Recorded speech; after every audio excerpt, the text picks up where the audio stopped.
นี้บ้านเราคงเย็นมากแล้วทั่วทุกถิ่นแนวคงแลกลูและคงเป็นยามที่ทุกครอบครัวอยู่พร้อมยกหัวกินข้าวกินปลาจากนี้ไม่นานคงเตรียมเข้านอนหัวใจสั่นครวญ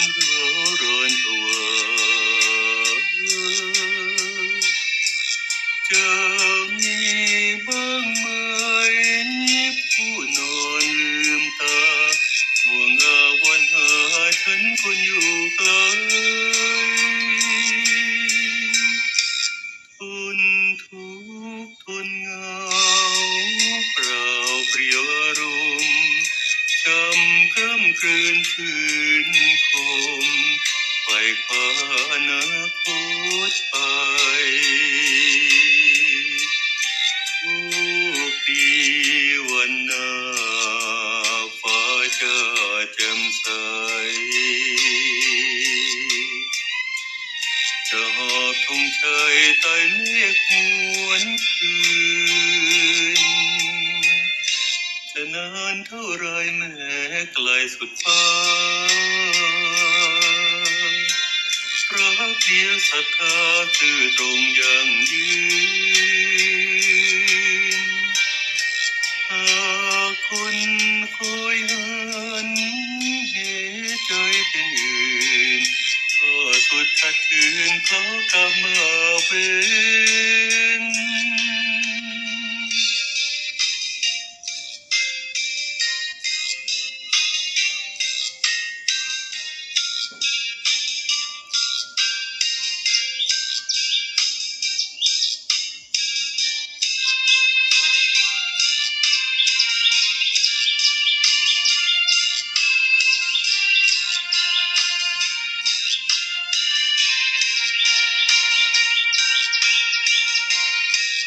ทนทุ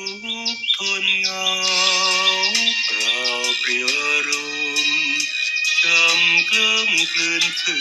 นคมไฟฟ้าอนาคตไปโอ้ปีวันหน้าฟ้าจะแจ่มใสจะหอบธงชัยใต้เมฆมวลคืนจะนานเท่าไรแม้ไกลสุดฟ้ารักเดียวศรัทธาคือตรงยังยืนหากคนคอยหันเหตุใจเป็นอื่นก็สุดขัดขืนขอกำมา